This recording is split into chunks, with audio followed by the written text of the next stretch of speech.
thicken this down just a little bit.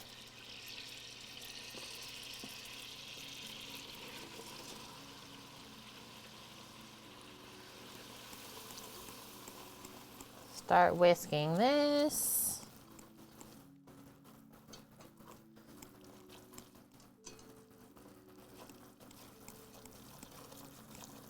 Yeah, at work coming up this week, since we have spring break for the schools, I get to be Sammy's little sous chef. I get to be his helper.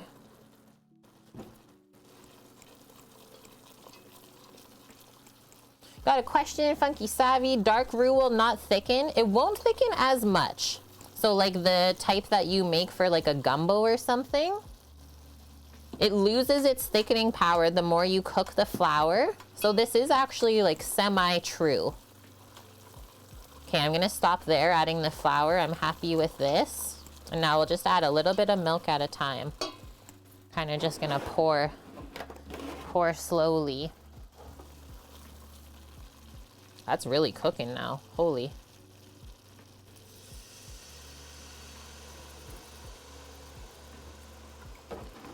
Really important, this part of the sauce, we mix until it gets like a smooth paste, and just add a bit of liquid at a time, because look what happens.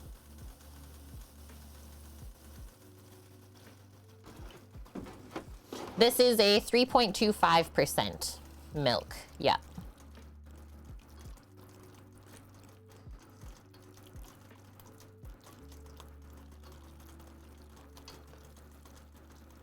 You can see the like instant thickening power on the roux though, hey?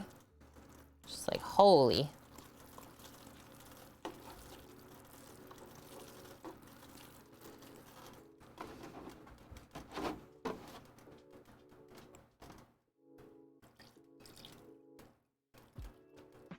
And yeah, bonk, still probably highly unlikely that you'll ever be able to use it in your field of work, sad to say.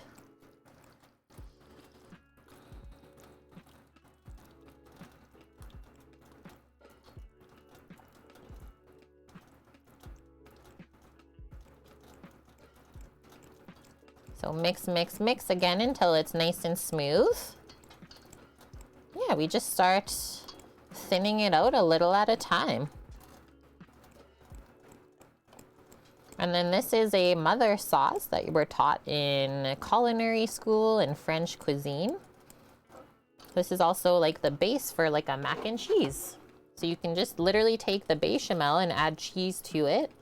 And that's called a Mornay sauce. And you just coat your noodles in that. Whether you bake it or not is up to you.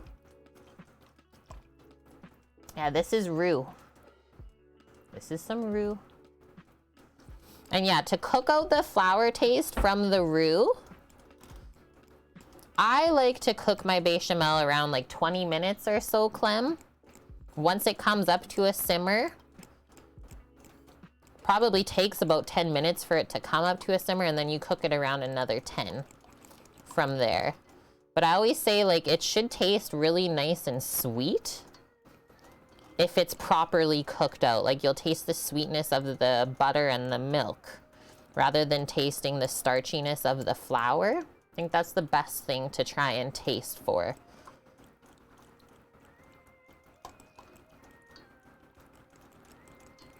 Okay, that's looking real nice and smooth. So a little bit more milk. Not too much though. You always use a Mornay instead of a bêche when making lasagna. So like we'll almost make that by sprinkling the cheese over the top and the way it bakes up, right? And Mornays are a bit thicker, so that would be nice. Let's see how this does. And then I always say like this first part of the bechamel, as the flour is starting to